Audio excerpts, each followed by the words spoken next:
Halo guys, assalamualaikum warahmatullahi wabarakatuh. Jumpa lagi bersama kami di Marola Channel. Seperti biasa, kami akan memberikan informasi-informasi terbaru, terpanas, dan tergokil hari ini. Guys, sungguh miris dan ironis. Kenyataan pahit yang harus dihadapi Pak Anies yang tidak laku lagi di pasaran, bahkan dia sudah dianggap barang rongsokan yang tidak laku. Sementara itu, PKS yang menggelar karpet merah buat Prabowo malah apes. Prabowo-nya malah balik badan nemuin kubu banteng. Dan video yang berbeda, perdebatan Refli Harun dengan Mebe Haikal berlangsung tegang dan seru. Bahkan Refli Harun pun sampai melontarkan kata-kata asal jangan diculik oleh Pak Prabowo katanya. Nah, seru kan? Seperti apakah videonya? Mari saksikan. Let's go. Walaupun Pak Prabowo sudah sesumbar ingin merangkul semua pihak, ingin merangkul semua partai, tapi mungkin ajakan tersebut nggak berlaku buat PKS. Ya, Partai Keadilan Sejahtera mungkin jadi pengecualian. Padahal nih, PKS sudah mengirim undangan dan menyiapkan karpet merah loh buat menyambut Pak Prabowo di atas mereka. PKS juga sama sekali nggak malu-malu dan nggak pasang gengsi waktu menyatakan secara terbuka keinginan mereka buat mendukung pemerintahan Pak Prabowo. PKS nggak pakai kode-kodean. Mereka sudah bicara secara gamblang dan terus terang soal keinginan bergabung dengan Pak Prabowo. Mengikuti jejak PKB dan Partai Nasdem yang sudah lebih dahulu balik badan. Tapi sejauh ini, undangan silaturahmi dari PKS itu masih nggak digubris sama Pak Prabowo. Dan malahan, nah ini nih ironisnya. Ironisnya, kubu Pak Prabowo sekarang ini tampaknya malah lebih sibuk merayu-rayu buat bertemu dengan PDI Perjuangan. Buat bertemu dengan Ibu Mega. Pihak yang sejauh ini sudah menyatakan kesiapan mereka buat jadi oposisi. Jadi gimana menurut kalian? Berarti PKS dianggurin oleh Pak Prabowo ya? Waduh, malunya sampai kubun-ubun itu guys. Di pasaran, dia sudah dianggap sebagai barang yang ketinggalan jauh. Maka dengan kondisi ini, dengan realita ini, Anies pun harus bersedia turun derajat.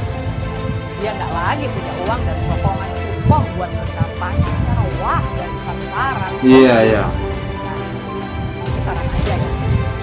Mungkin daripada menghadapi kenyataan politik yang semakin pahit dan terpaksa melakoni sandiwara politik yang bernangis besar, mungkin memang sekarang saatnya Anies buat melempar handuk, menyerah dan keluar dari gelanggang Pilpres 2024. Ya, ini kan sekedar saran. Saya mau mengatakan, tapi Pak Anies tetap konsisten ya di perubahan ya. Kalian itu rakyat, tetap miskin adalah pemerintah. Dan kemudian pemerintah datang membawa bantuan kepada Anda sambil berkata, inilah saya datang membelamu. Sang penyelamat begitu ya. Untuk membebaskanmu dari kemiskinan. Padahal kemiskinan itu dipelihara dan disuburkan oleh penguasa sendiri. Dengar itu pemuja bansos. Itu saya harus sampaikan di sini. Betapa besar Pak Joko Widodo menyiapkan saya, saudara sekalian. Beliau seorang yang boleh saya katakan sangat teliti. Beliau sangat teliti. Karena itu saya kalah 2 kali. Teliti pokoknya jangan sampai kalah lagi begitu ya. Mungkin ya, maksudnya Pak Prabowo itu memang Pak Jokowi waktu itu bersama kami juga memang menginginkan ada penerus beliau.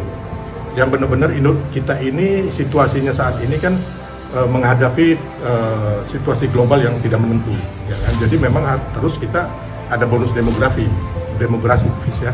Jadi tentunya harus mempunyai pemimpin yang kuat, pemimpin yang mampu membawa bangsa ini menjadi bangsa yang maju, negara yang gagal. Makanya Pak Jokowi intinya melihat Pak Prabowo lah sosok yang ideal di situ, dan juga Pak Prabowo juga selama ini kan sudah kerjasama dengan Pak Jokowi, sudah tahu bahwa tantangan itu beliau lebih tahu bersama karena sering berdiskusi kan. Jadi antara Pak Jokowi dan Pak Prabowo itu tahu bahwa Indonesia ini ke depannya harus bagaimana. Kita harus membawa Indonesia ini menjadi negara maju.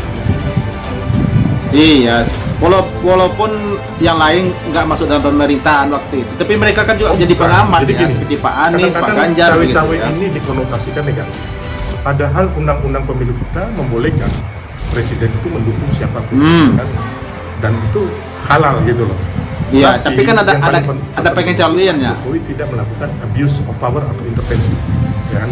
Selama ini kita belum mendapat satu bukti Pak Jokowi itu ada video, ada bukti apapun memerintahkan segala macam aparat TNI, Polri, ASN untuk memenangkan calon itu, termasuk masalah bansos dan sebagainya itu yang dibutuhkan. Jadi saya pikir Pak Jokowi dengan gestur beliau, ya kan, yang bisa dimaknai semua orang, ya kan, bahwa Pak Jokowi ini masih dicintai rakyat gitu.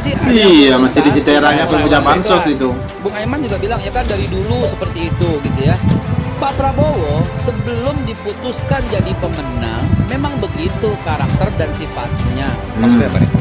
Ya merangkul, mengajak semua orang untuk membangun. Dan jangan lupa kalau pikiran kita oposisi nih, bertentangan nih, berarti ngelawan pemerintahan. Ya belum tentu.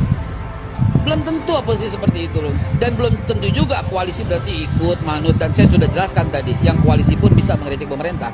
Artinya kalau tapi aman kata Rik, kalau kritik takut nanti ada laporan-laporan dan sebagainya kayak Bung Haris Azhar, Bung Refli.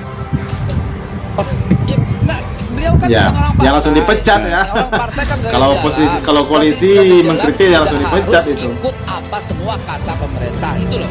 Yang mesti kan contohnya udah Oke. ada Ibu Tapi di masa tadi disampaikan, Rita saya hanya Citani menyampaikan juga. di masa Pak Prabowo kritik akan aman. Itu kan pertanyaan dari Bung Refli. Kira-kira Bung Babe bisa jawab ke depan kira-kira seperti apa nih? Iya, Kalau iya. Pak dari, Prabowo. lihat dari rekam jejak kalau Oke. kata temannya Pak Refli, lihat dari rekam jejak. Selama ini Pak Prabowo bagaimana rekam jejaknya? Adakah dia pernah di dalam masa ini ada pernah beliau menyakiti orang? Oh, Ada pernah beliau berlaku kasar kepada orang? ini omongannya Ada pernah kebalikan beliau ini guys. Gitu.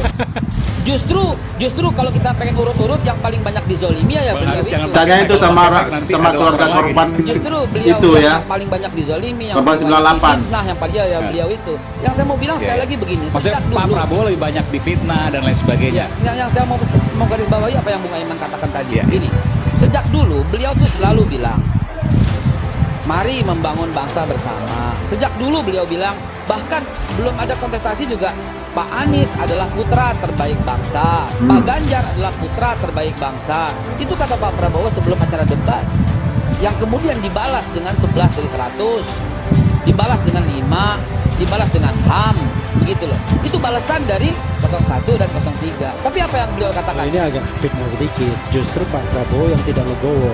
Habis debat, dia kemudian ngomong di beberapa tempat Enggak juga. soal perilaku 01, Enggak juga, 03. enggak juga. Kok enggak Awalnya gimana? Itu iya. kan faktual.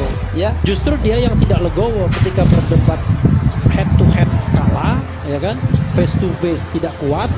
Dia ngomong di depan masanya, Loh. macam. Coba you check it. yes. Iya Gini, kan? gini bang. Iya. Saya ngikutin kata demi kata. Bukan sebuah itu bukan kalau legowo dong. Iya, Kan dia bukan lu bilang, aja ngikutin, saya semua orang tuh ngikutin ya. dinilai buruk nih. Aduh, Itu kan biasa Be, aja, Babe. nggak usah diambil hati juga, nggak usah baperan juga gitu kan ya. Jilat gitu, Jadi, itu amat sih, intinya Be. adalah beliau berkarakter dari Makanya dulu, kalau debat- berkarakter kalau itu debat head to head penyatu. jangan diambil hati juga. Dari dulu beliau berkarakter Suka ambil penyatu. hati sih. Dari dulu beliau berkarakter itu yang merangkul. Dari dulu beliau berkarakter ingin membangun bangsa sebaik-baiknya. Dari dulu yang selalu diucapkan adalah saya akan tersenyum dipanggil Tuhan ketika saya berhasil membuat rakyat Indonesia tidak ada yang takut, tidak ada yang lapar. Itu yang beliau katakan. Tidak ada yang takut, tidak ada yang lapar.